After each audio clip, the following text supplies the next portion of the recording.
legacy of people who are good mentors for the young that's coming up, and Lola was a great mentor for women and for everybody in the community. So we want to do that. Okay.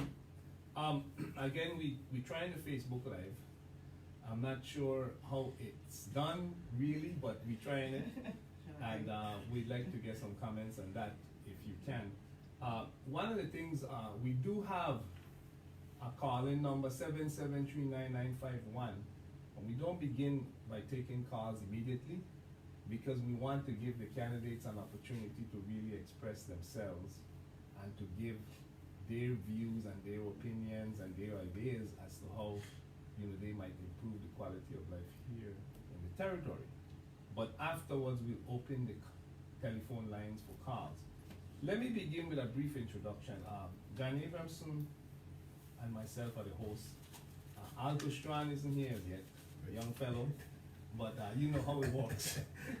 Yeah, but he's a young 18-year-old who contributes regularly to the show. And on many occasions, we're going to have guest hosts. We have other people that might come in. I'm trying to get a couple females to guest hosts, maybe standing for me when I can't be here, or something, maybe for Jan, because we want to broaden the range of hosts, and we want to include all candidates, okay? So we welcome all candidates. Part of the discussion in the show is to respond to situations that for senatorial candidates that you would be exposed to in Senate. There is going to be a time. Part of the show will always have a time frame for what do you call debate, introduction, for explaining your position. And then the second thing is always to be respectful. Opinions may differ, but we always want anybody who call in or anybody who's on the show to be respectful of another candidate's different views. So we'll begin right now. And generally, I turn to John to give a comment. I remain neutral because that's part of how we want to set up the show. I might ask the question, but I generally might avoid giving my opinion, but John will give his opinion, okay? And that's how we schedule, and that's how we have set up this process. Okay, today's show is dedicated to the 3 senatorial candidates, and the senatorial candidates will be given 3 minutes to introduce yourself. You introduce yourself however you want, because the public is listening. And then we move on to certain questions that might be part of the public domain right now, that might be in the Senate right now, that might be of great concern. You could deal with national things, but healthcare and the judiciary and justice, they sort of take a sort of front row because everybody know the paper, the one with the hospital, the Department of Health, we could go down the line, but okay. So we'll begin with Ms. Whitaker. I'm putting on the timer here. The only interruption you'll have is we have to go to breaks, okay? Because, the show is being paid for by advertising. And we have breaks, and those breaks will allow us to pause your presentation, but as soon as the break come back, you come back from the break, you'll have an opportunity to continue your presentation. So, Genevieve, I'm going to first welcome you to the show, okay? It's good that you were able to come to the show, and it's important that people get to hear what you stand for, who you are. So I'm going to give you 3 minutes to introduce Genevieve Whitaker. Well, pleasant good morning to you, former Senator Russell, and to Mr. Abramson. Pleasant good morning, and good morning to all the listeners. It's a pleasure to be here. My name is Genevieve Whitaker, number 21 on your ballot, and we have a saying that goes, the symbol of the VI sign is the symbol of 21, so of the VI sign and number 21. I want to express that it's been a really amazing journey, and in terms of what I bring to the table, as I've expressed, the decision for me to run was I would say a lifetime decision. I've always been passionate about and committed to service. By way of background, in terms of my professional background and educational background, I feel that I am prepared, in fact, to serve as one of your representatives in the 33rd legislature. Specifically, I'll speak about my overall my commitment to service from very young age, being one to give back. And I think that's kind of what we need to see also in our elected officials, the ability to be committed, of course, being committed to serve, and a lifelong commitment. I would say my journey in terms of most recent activities, the last number of years, last few years I've been spending really preparing myself for executive leadership and specifically taking courses aimed at transformation of government, community organizing, and the like. So by way of background, I'm a lawyer. I have a law degree. My undergrad degree is in government and world affairs. I went on to get a master's degree in global management, highlighted at and my final degree is in strategic criminal justice management, which is tied to my passion for youth crime prevention. I also have executive certificates from Oxford and Harvard, specifically centered on governance. When I first came home, I served in the 27th legislature. Senator Russell was my former boss, and I was legal counsel then. I also served as a law clerk in the judicial branch, served as an associate state director of communications with ARP. I've taught now at the university for over 8.5 years, teaching specifically in the courses in crime prevention, and I teach now in the last few years a course in business law. I've also taught courses in leadership as well as elections participation. Between that time, a number of things took place. I co-founded a youth organization dedicated to civics. I also formed my own company supporting in areas of litigation support, nonprofit advocacy, and the like, internet marketing as well. And my current job, which I'm on leave of absence, is serving as the Deputy Supervisor of Elections, where among my many duties really included the importance of fiscal management. And last 2 years, I served on the National Board of the Elections Board, known as the U.S. Elections System Commission, where in fact I was in charge of oversight of different offices and the funding that they receive of the territory, and along with the improvement of voting machines. So thank you so much for this opportunity. I look forward to taking Thank you. Okay.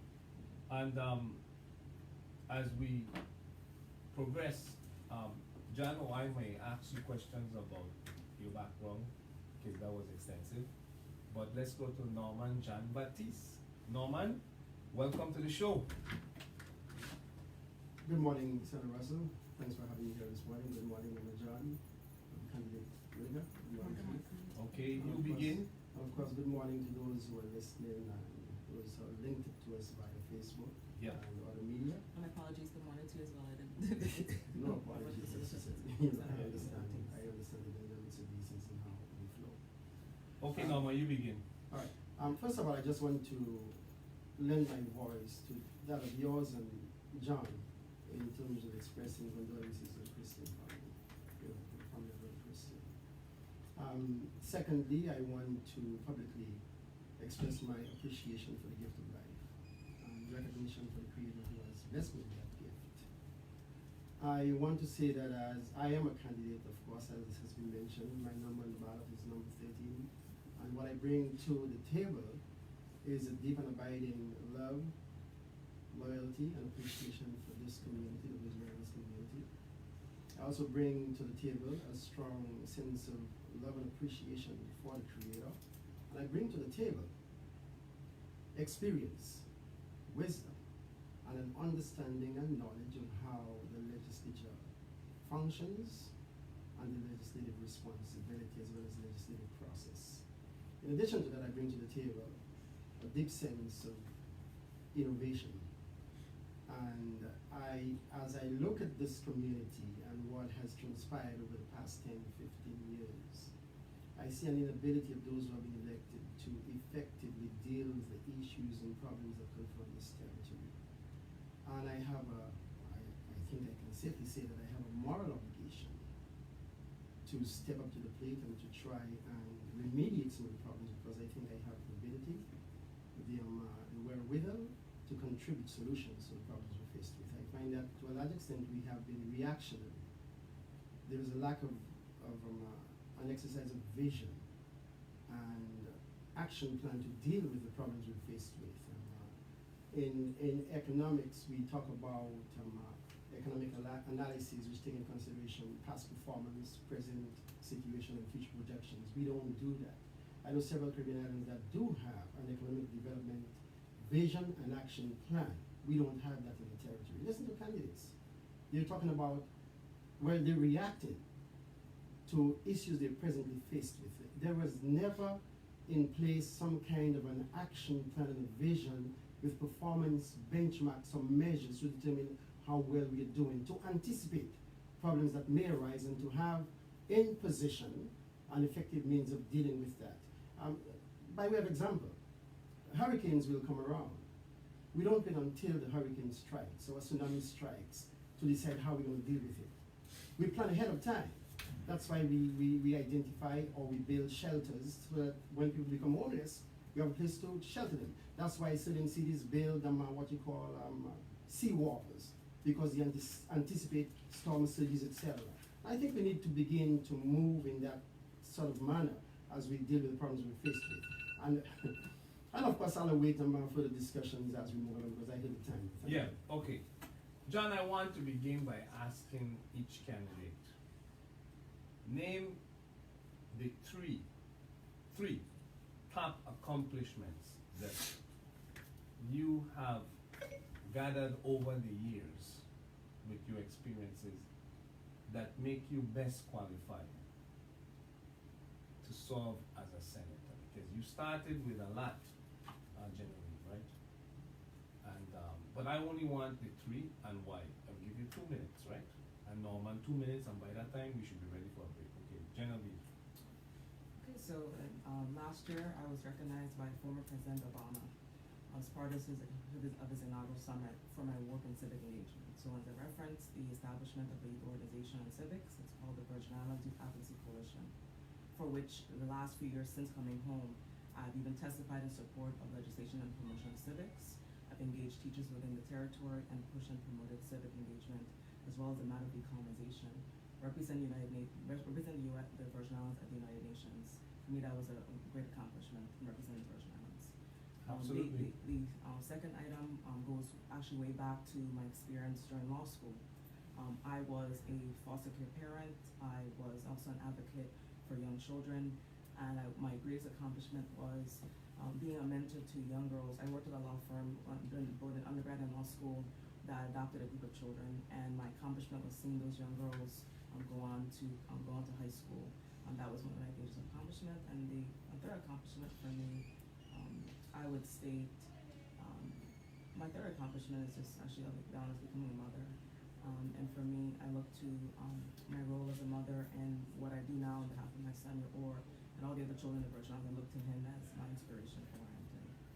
Very good. Norman.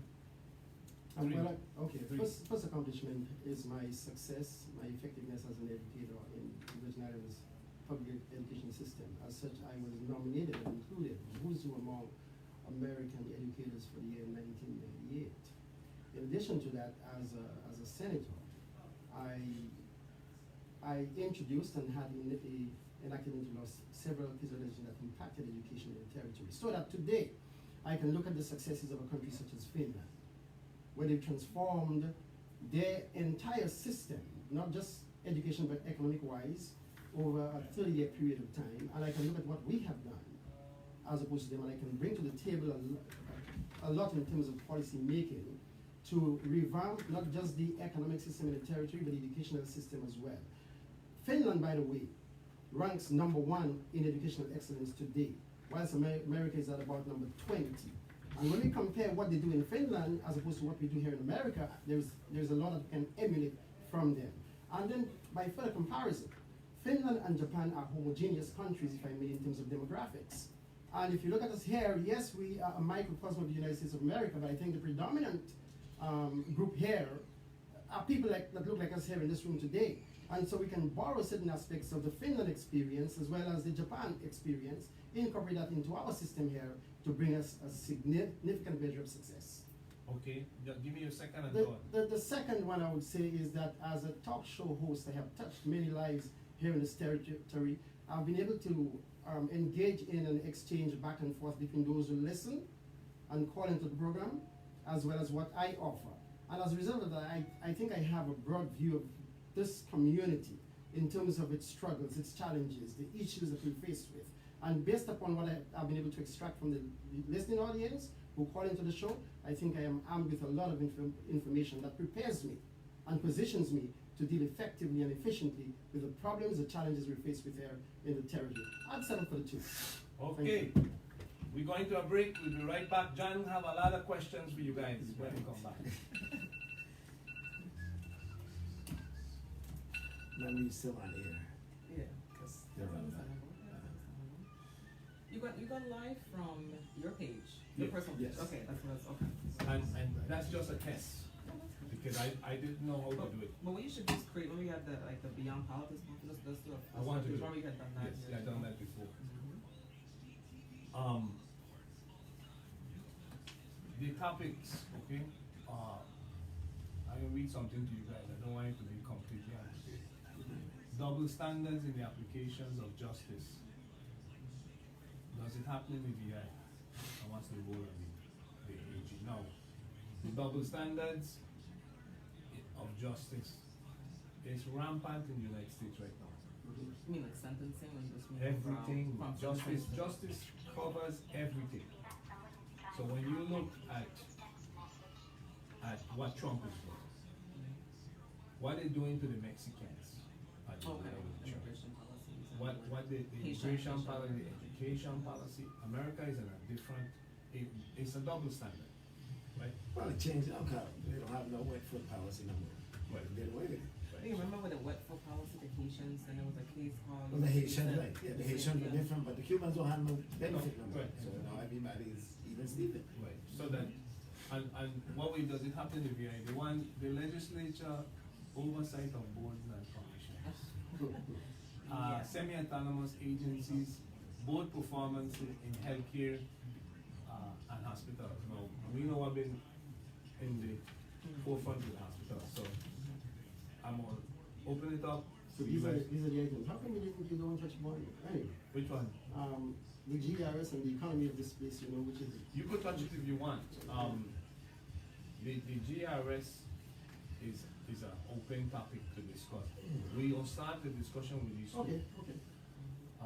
You could, But you have an answer for GRS, cause me want to hear you tell me the problem. I know what the problem is. They want I to know what pay. the problem is, but I think What's the answer? We were getting towards one of the answers. There are several answers, and there are as yet unidentified solutions as well. Because we're not unique in this situation here. Others have gone there before us. Most of the state public funds have power, just like they address the Yeah, actual. but they did what was necessary. Exactly. Yeah. So we can borrow So some then from that them. leads to the question. We can borrow from what they've done, and we can introduce some new things as well. One state, I forget which state it was, they received the tobacco settlement that helped them out. We got tobacco, we got But it was- I tobacco. think it was large, but it. We got tobacco settlement. That's true. So that don't make no sense, so that we No. got that too. No, but what they did was they offset it, it was like something like 800 billion, and they Well, and they added that as We ways to got pay couple off. million, well, what did we do with it? I'm been in the Senate then. What we do with it? It's exactly what we're doing right now. As soon as money comes in, we spend it. We don't set no priorities. Exactly, so we just went, we spent now. Yeah. But we got tobacco, big money, I remember even, Ali had made a bill, I believe. Petros had make a bill to do something, Yeah, a yeah. certain amount was supposed to go to the Mhm. hospital. And it did go, no, well, But a not- one-time payment and that was something, it was Yeah. something to the hospital. Yeah, that's how we got the cardiac center, that's how we Yes, got the. okay, that's where it was, That's okay, how- I knew it was something Yeah, that's how we specific, got the cancer treatment center over in St. Thomas, I knew it was something specific. Yeah, but imagine, $230 million came in with the, Acolyte Line 3B agreement. It went away just like this. Yep. We're getting some 70 million upfront with this one here. It's already gone before we receive it, And that's what we do all the time. Back when I served, we received, just from one IDC beneficiary, we received a lump sum payment of $100 million. In next to no time, it was gone. We gotta stop operating with that. Severe spending power on one of the issues, but we have too many financial entities, to be honest with you. I wonder how many governments are like ours that has so many, entities in charge of various aspects of assets and how we manage them is just it's crazy. And the subsidiaries are not working for us either, to be honest with you. I mean, we have the WICO competing with our port authority and on and on.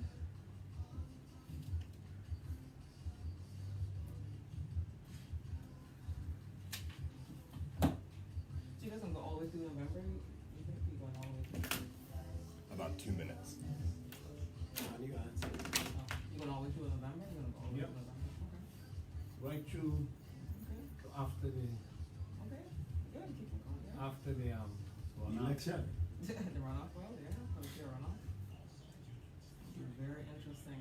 Well, it get tighter, you know, and get tighter because as the show pick up,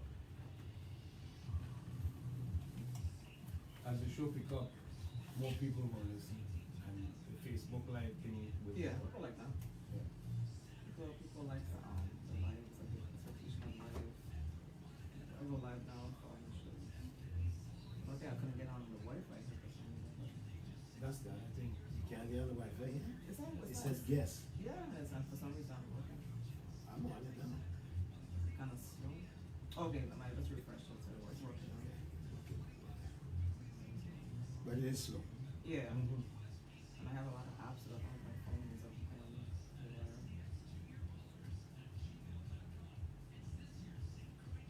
We have a lot of forum and stuff next month. That's a good question. I've been needing to ask that to somebody. Forums. Huh? And you're gonna give me the brunt of me asking the question, that you just mentioned. What do you box? You got forums? A number of them are coming up.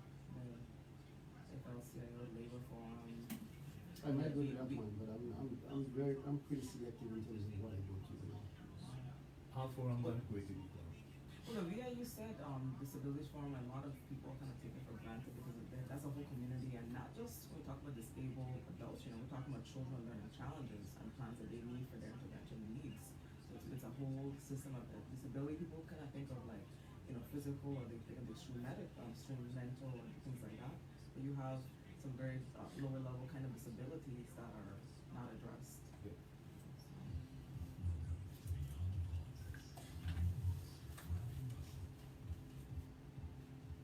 Okay, we're back.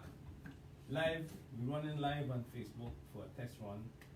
Okay, so you guys gave your introduction. We have Genevieve Whitaker and Norman John Baptiste in the studio. And it's a political forum for candidates to express their opinion, ideas, and views. John, you have any questions for them based on the introductions and their sort of accomplishments that were provided by these candidates? I'm gonna ask the same question I asked last week. Knowing both of you and having had personal and professional dealings with both of you, would you agree with me that everyone doesn't have to be in the Senate in order to make a change, in order to effectuate change in our community? Why is this particular issue being in the Senate, and this is especially to you, Norman, because you have already been there. Why is this important? Because can't you offer your contributions without having that platform?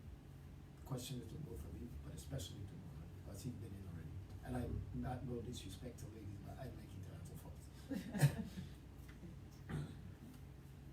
Go ahead, Norman. Okay. Yeah. Well, first of all, let me just say this here, that you know, a lot of people mix up the role of a technocrat with that of a legislator. I have decided to run this time around because of my experience and acquired knowledge as a former legislator, as a former senator. I've seen where apparently, in my determination, those who are currently serving us don't understand the important oversight responsibility of the Senate. The law or the work of a legislature doesn't stop just with the enactment of legislation. In the United States, you have, I think, some kind of an administrative act that goes back to 1946, where after the Senate has passed the law, there is a mechanism in place to ensure implementation as well as enforcement. I don't think this is clearly delineated here. And so because of the knowledge, the experience, and the insight and innovation that I have right now, and because of the critical situation we find ourselves in, I find myself compelled to get involved and to demonstrate to those who are in there serving currently and those who will come in how we can get ourselves outside of this quagmire we find ourselves in today. Basically, that's what it is. Okay, Genevieve, same question. And great question. And I do agree, John, that in fact, if you don't have to serve in the position as a senator, in fact, to make a difference. And I think building up to this point, I demonstrated the commitment to service. And why now? For many reasons. For one, that belief in the importance of, I would say, generations in terms of intergenerational need for ensuring that the next generation steps up to lead. And I think that's important. I would also before you as members of the public and as persons who will consider me as one of your representatives, a young person who I feel that it's a time also for our generation to step up in that there's many, and I'll just add the fact that young people, we are at the forefront of innovation, and that is a fact, and it's not a discredit to older people, because if we look at it, with the marrying of young and older and elders and the young people, it's about a matter of young people being able to have their own voice as well as women. And right now, for the critical issues that we are facing, I am ready to start day one. We're talking about extensive research. We're talking about drafting legislation. That is my capacity to do so is very, very high and very strong, and that I know that I'll be one to hit the ground running. Also, my understanding of government. I really would like to push for structural reform of every one of our entities, especially in the financial realm. I have, since coming home, participated in many board meetings and so on. So I have a lot of ideas on the table, and I feel that if elected, I'll be one of the best persons to help lead us forward. Thank you. Very good, very good. Okay, what we're going to do now, I have 2 areas, but let's give you 2 minutes to respond. I started by interviewing, giving you a preview. Double standards of the application of justice is rampant in our nation right now. Okay? Define justice so that we go out. Justice means the application of the rule of law to the people. If you have a law, if you can't commit perjury, you can't lie. Everybody should be held to that, right? If you want to give people due process, meaning an opportunity to be heard before you put them in jail, before you lock them up, before you do things to them, it should be applied to everybody, right? If murder is a problem, how some people could commit blatant acts of a crime or murder and they don't get prosecuted. Okay, so that's double standard. Okay? I'm not too sure. I think we're going to a break. But before you go, does this happen in the VI, meaning the double standards? And what's the role of the Attorney General in assisting if it happens? When you come back, Norman, and give me, you have a minute, okay? Because we moving on. I want to give you guys an opportunity to say what you think is important, okay?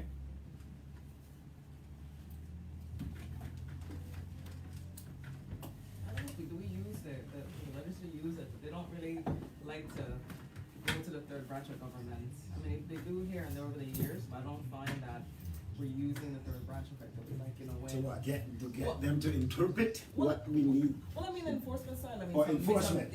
Some major things that we don't say, we're gonna take you to court to enforce it. I'm just trying to push the words out your mouth The because government to enforce they can't do the that. laws. I mean, I am like, why don't, I mean, by now, I don't know, the GRS takes the government to court all the time. In fact, they're still in court from 1984. Why haven't we gone to say, well, you're not following these rules? For example, the VI history case, which you're very familiar with. Our current governor was a sponsor, and so the whole point is that what I'm getting at is, why can't we, why can a body say? Well, that has nothing to do with the third branch of government per se. They only this, well, okay, because people are asking now But it's passed For- in 1983, Yeah, it's passed, but, and they have yeah, not done anything but again, towards. notice what I said. In the United States of America, you have what is called what's it, Ronnie? That act they have back, the Administrative Something Act Every to year. ensure implementation of the law. You know, we don't have this here in Right. the territory. But the AG, But- what's the role of the AG? Would Well, that but become- the AG serves Could I at see- could I the stop AG it? serves Yes. at the pleasure of the governor. You know, So that- so if you got double standards of justice, right? Mhm. What's the role of the AG? He's supposed to be the mediator, and he's supposed to address that. Do you know? how can he the- be the mediator when AG you have, He can't mediate, look, you know, come on. he's biased from the beginning. Well, that's how it's become in practice, but in terms of his responsibilities by law. By law, the AG works in the executive branch of government. Correct, He but. works at the pleasure of the governor. Correct. However, when it comes to the conflict of interest policy, that's written in the law. So Our you have- conflict of influence policy is just a bunch of people filing paper that have no enforcement issues. In other words, You know what happened to does this lead to a bigger question? That's the You know- question. you know what- So that's why people are saying, have this person elected because essentially then we will address that. But he doesn't serve with the pleasure. He's not supposed to do it. The governor appoints them. But he's supposed to be going after consumer cases and executive branch. That's the role of this- the this- AG. Let's see what the role is. No, you know. that's not the role. We don't have nobody who did that role there. No, I have. There you go, son. Let's talk about it. So the question is, it raises a bigger question. Yeah. Because in my mind, the governor, AG works for the governor and represents the governor, although you have counsel.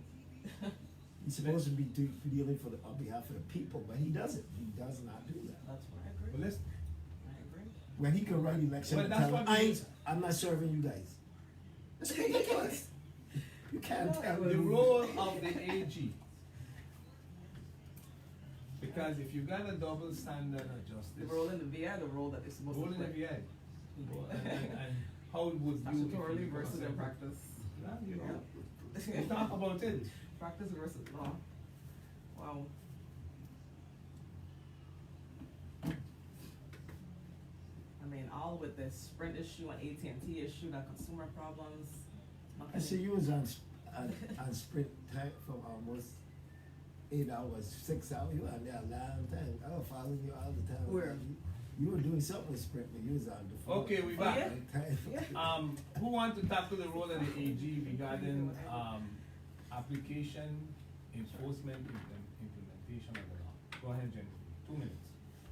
Excellent question, and what an important element of our government, and that is the Office of Attorney General.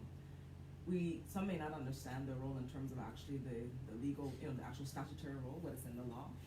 The AG is supposed to work on behalf of the people. Yes, that person is appointed by the governor, but essentially their role is to essentially advise the governor, and in many instances having to issue opinions in the sense of their ability to interpret various provisions. If a question is asked and they provide Attorney General's opinion. My practice here in the Virgin Islands, historically as I examined different administrations, that person has essentially been the personal attorney of the governor, which is quite inappropriate and has also led to what I see as many of our governors and many areas not being enforced. And then we've had so many legislatures, I think, kind of quite afraid of making a decision to enforce, say, we passed these laws, they need to be enforced. Consumer affairs, the conflict of interest policy, we right now have boards, a lot of our boards have serious conflict of interest issues. We have people voting on measures that have a personal interest in the matter. One of the major areas for the AG is to say, and it's a basic system. You have that, you can consult with attorneys. Attorneys have conflict of interest, different kind of administrations where you say, okay, do you know this person? Do you have any business with the government? In your role right now on this board, you can't vote on this measure because you have a personal interest in that. So I believe, in fact, that we have a serious crisis in our hand. We're gonna have to examine. People are calling for the AG to be an elected person, but we have to actually do that, I would say, in a robust way. 43 states essentially have elected attorney generals. And why are we still having an appointed attorney general? Based on what's going on, I do not know. We put it out to the public. The possibility is that we'll have an elected attorney general that also might assist us in that of AG implementing the laws. Okay, Norman, role of the AG. Yeah, well, basically the AG heads the prosecutorial branch of the government, if I may use that expression. You know, Yeah. all of the guys who work in prosecution of offenders of the law, etc., they fall under the leadership of the AG. So that first of all, we have to distinguish between implementation of law and enforcement of law. I think there is a basic difference between the two. And who's responsible for implementation as opposed to who's responsible for enforcement. The further thing I want to say here is that, we can't expect a system developed for the 18th, 16th, 17th, 18th century to be effectively serving our needs today in the 21st century. We need to make some fundamental changes. The AG serves at the pleasure of the governor, and so that poses a serious conflict of interest when it comes to the exercise of his responsibilities and his duties. He can't be serving the people in terms of prosecution purposes and at the same time serving at the pleasure of the governor. Just recently we had a situation on the highway where apparently one of the governor's bodyguards is alleged to have found himself in an accident.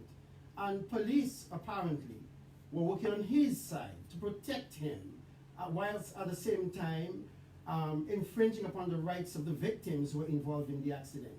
They did not even have a police car, and that was on the highway heading west.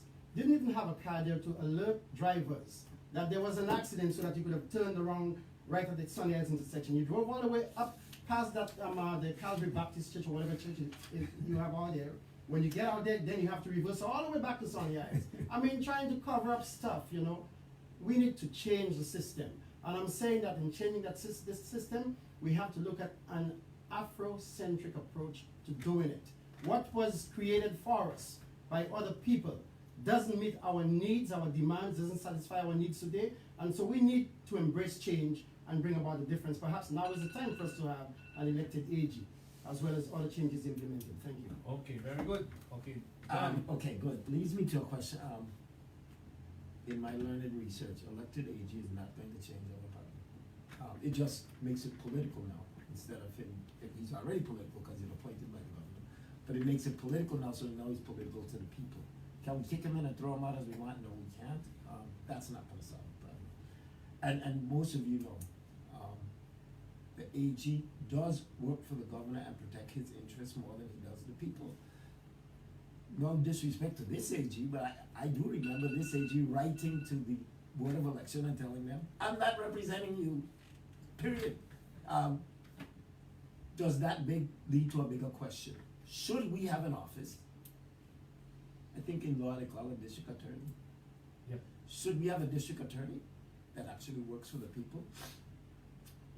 How we go about appointing him, all of that is legalese, but the issue is, we know that the AG is a member of the cabinet. If I'm your boss, you damn well better do what I tell you do.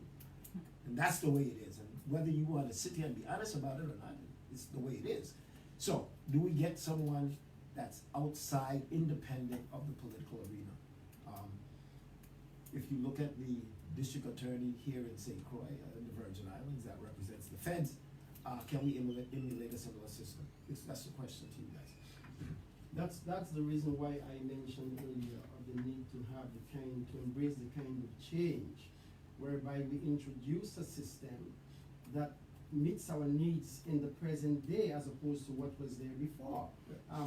You might have heard of certain jurisdictions where they have, for example, an office of an ombudsman. Correct. Maybe we need to begin to look at that and see how we can create this kind and have the definitions in place in terms of that person's duties and responsibilities. So I'm saying the time has come for us to accept the reality that there is a demand for a change. What we have had before us doesn't work. Okay. So we need to create something new.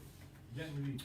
So I think, I somewhat disagree, and I understand the political dimension would add, of course, in electing them, but the ability to recall somebody, although it was another whole other process, is that we would at least be able to say, if we're really frustrated with you as an AG, we can actually, recall you. And why can't we do that now? Well, right now we can do petition and suggest a governor change out the person if we don't like what they're doing, but we don't have the power to recall them through an actual recall process. Right, well, as an appointed individual, we put the pressure on whoever appoints, and that's right. And we can change it. So to me, there is no change. Change But needs now, to be substantive, and it needs to be deeply rooted so that it takes care of and Norma made the issue. In 54, when the Organic Act was passed, we got what we have now, and we've had it since. Is it working? No. So, I mean, but going back to my point about, I mean, because the aspect of this is it might become political, but that won't hurt us because we're gonna hold, first of all, you have to have certain guidelines for you to even run as the attorney general. You have to obviously, it could be barred, things We like that. hope. No. We hope. No, if I sponsor legislation, I would ensure that that person, those would be the parameters. I mean, my colleagues would, I'm likely, hopefully, You agree with believe that. elected ones would be more accountable to the people? More accountable to the people, Okay. and that's my big thing. And then also, when you talk about the district attorney, it's have kind of the same situation where you would have the governor's Appointing body, whoever that is. appointed body. However, I think if we look at it, we wouldn't just we could have a mixed approach to it. I mean, some ways if we sit back and analyze, and that's why when we pass and craft legislation, we would not just say, well, we want to elect an attorney general. We would actually weigh and consider different aspects of it. Because now, for example, if you consider district attorney, we could then have an entity that oversees that person and made up of legislative appointed people, made up of attorneys and somebody in the community, and maybe that board be the one that is that has political appointments. Okay. That I'm leads me going to to a one more different- quick question. Yeah. So, if I hear you correctly, you would advocate then for a independent commission that would select the individual, and that the Attorney General of Office would be an independent entity in the government. No, I'm saying it would be one or the other. I don't think we would need two. Okay. Yeah. No, My thing was that one entity appoints the person. Correct. Once appointed, he's an independent entity within the Agreed. government unto Agreed. himself. Agreed. Would you do the same for the IG? The IG, that's another discussion, but I would agree as well. But interesting enough, though, interesting enough, our Inspector General has gone. I mean, to me, if you look at the reports that they put out, they're telling you what's wrong with agencies. The question becomes, what are we doing as legislators? What are we doing with information? You get an audit report, and it's telling you these blatant issues with management, with fiscal issues. I don't think the IG has actually, if you look at reports of whether we're talking about the PFA, we're talking about different entities, they're telling you what's wrong. We now, as members of the legislature, say, okay, these are the issues. We now need to amend the law. We need to address issues. Hell, in some cases, we have to dissolve entities in order to move forward. But I would say, but again, this is the whole. You don't want to create multiple entities. The whole point is we want transparency. We want an ability to say, well, we're going to hold this person accountable to the people. Okay, Norman, you respond to John. Yeah, what I was going to say here is that once we brought the IG into the picture, but notice that once the IG has filed his report, he files that along with a list of recommendations. The recommendations now have to be implemented generally by the very agency that has been audited. However, I think in some instances what is manifested is so egregious that the AG now must step to the plate and prosecute. Because of course the IG doesn't have Prosecutorial authority. that authority.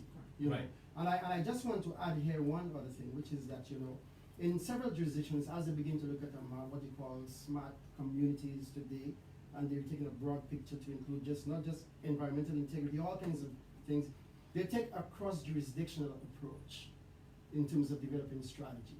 In other words, no single entity has all of the answers at its disposal.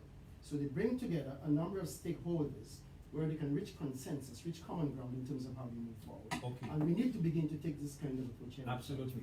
Let me tell you what somebody told me before coming on the show. He said, you know why senators don't get blamed? Because senators have the ultimate oversight of all of these things that are going wrong. With all of these bad audits, the senators control the purse. They're supposed to be able to bring in people and have them answer. What is your response to the fact that the senators get blamed because they have oversight? Let me hear you, Genevieve. There's been, where's the willpower? That's what I want to ask. Where is the willpower? Right now we have crisis in every way. We have education crisis. We have a commissioner that tells you, the commissioner of education says, we're not going to hold any town hall meetings. We're not going to hear from the concerns of people. You have issues with the hospital management. Speaking of another report, you had the Center for Medicaid and Services, Medicare and Medicare Services, CMS, and that's what you hear about all the time, talking about the governance of the hospital board. But there's no legislative plan to say, okay, let's get in and let's investigate what's going on with this board. Let's bring people in, put them under oath, depose them, and then you get into the attorney general issue, because if you're lying with, lying under oath, then we can begin to prosecute you for that. We have to begin, I mean, it kind of almost incensed me actually.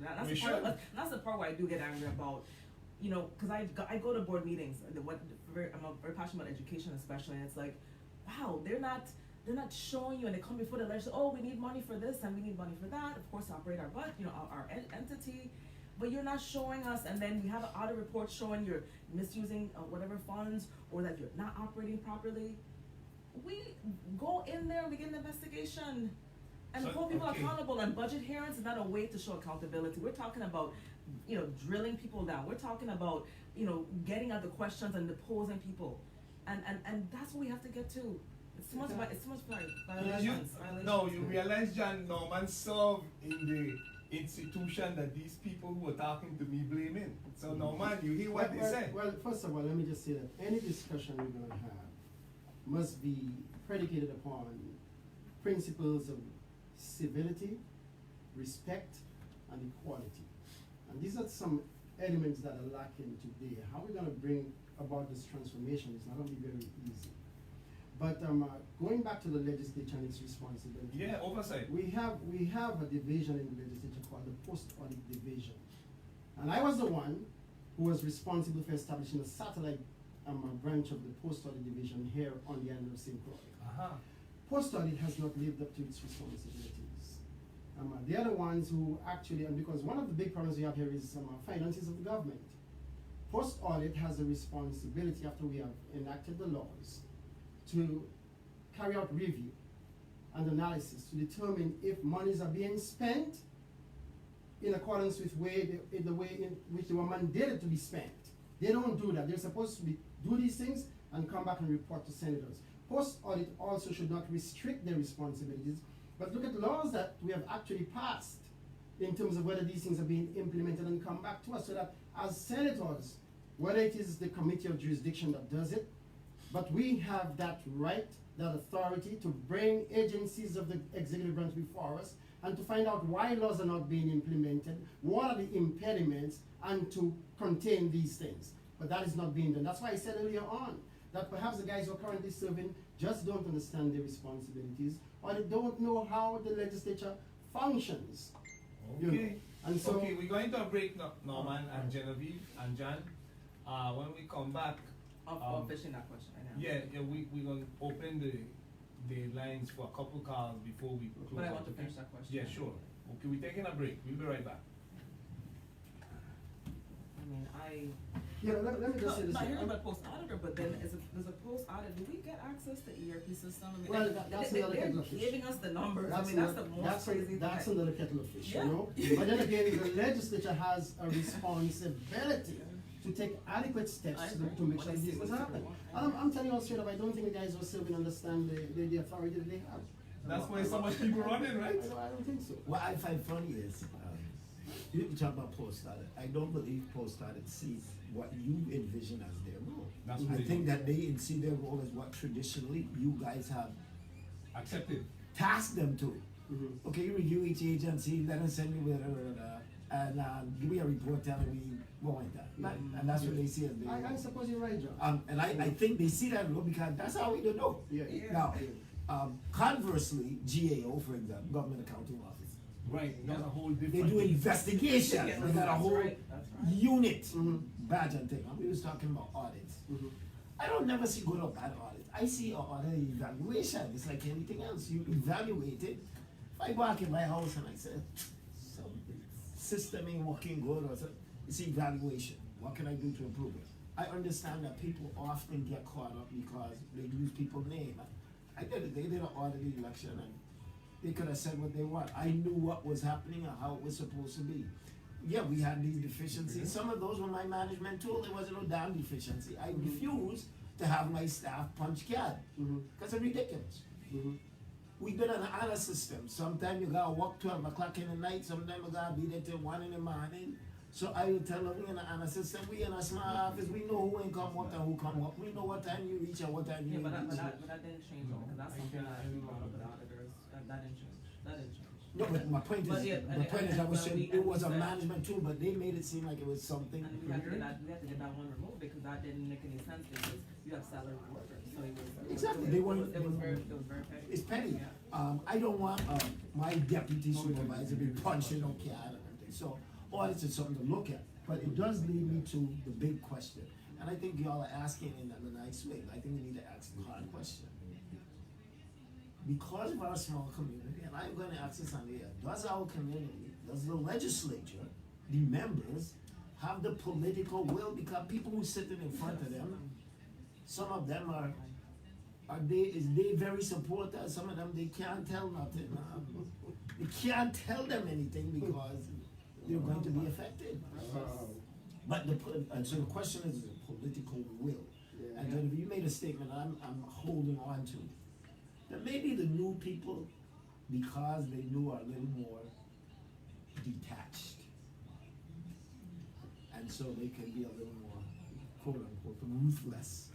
But for the most part, I see most legislators sitting there and they might rough up a person or two. Janet, they might rough up a person or two, but they're not gonna say to somebody the hard thing, so. Yeah. And it's not about what you say, it's how you say it. That's the important thing, you know? Okay, we back.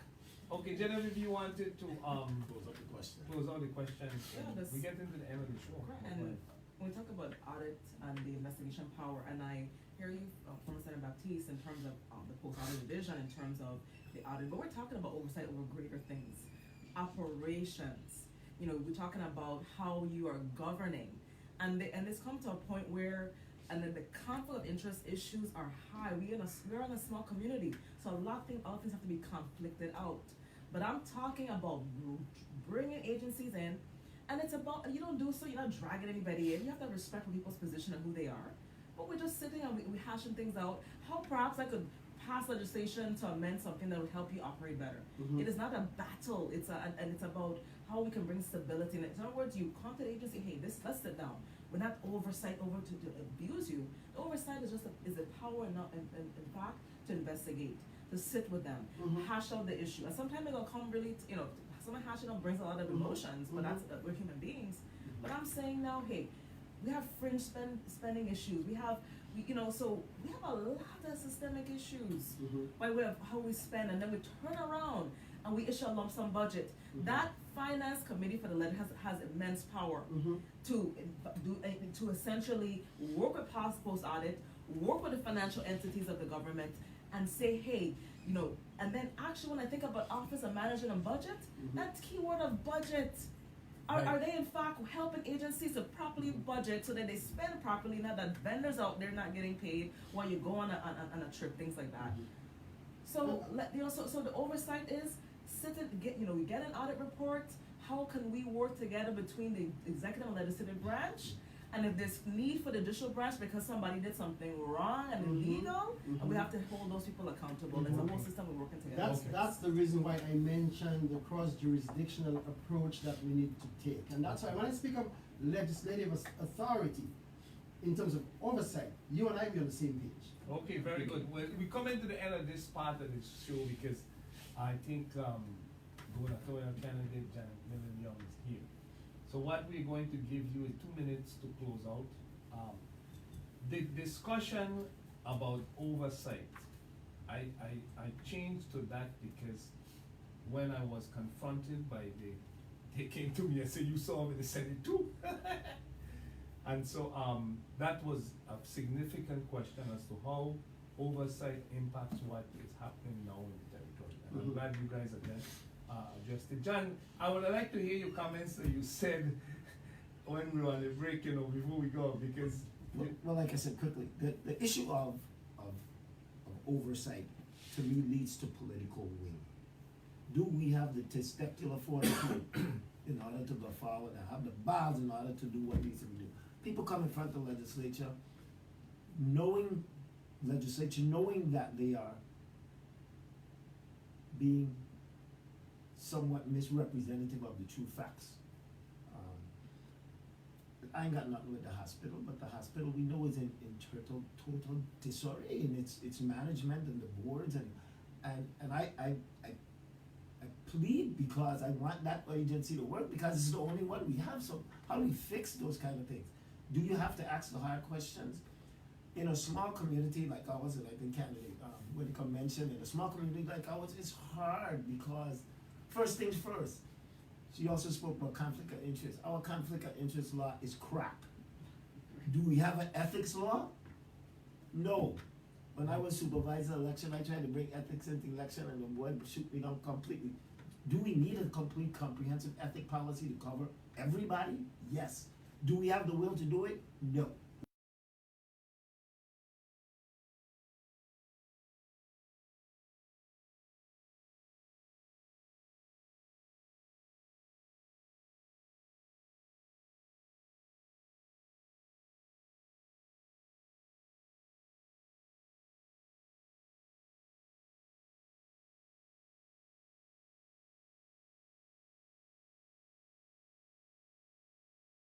Well, the version I was asking for your support, number 21 on the ballot.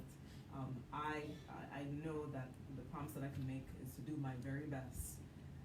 There is going to be tremendous willpower on the part of us as representatives, if elected, and the part of the public to turn things around, total transformation. I mean, it's, we think about, I think about the fire and burn because one of the symbols of my campaign is this phoenix. It's a bird that is very symbolic of rising from the ashes and tend to just spit up flames. And so, it's this concept of renewal, rebirth, building up our nation from where it is. And everything is problematic right now, our education, our health, our economic infrastructure. Some things have worked before, but they're not working now. So let us, and I do believe and have the hope that we do in fact have and will have in the 33rd legislative persons with the willpower and the willingness to transform the Virgin Islands in such a way that we are going to investigate, we are going to push against what's going on. We have to fix and recreate and amend and totally restructure government in every which way. So thank you so much for this opportunity. Thank you. Norman? Yeah, well, let me just say that I believe in renewal of the mind to bring about transformation. We've had centuries. There was a century of enlightenment, the century of the industrial age, the century of innovation. We keep moving, but every time you move forward into a new century, you bring back certain aspects of the old into the new. And because of the experience that I have, the knowledge and the innovative ability, I'm saying that I have a lot I can contribute. And seeing what's before us, I have a moral obligation to step up to the plate. So I'm saying to people, take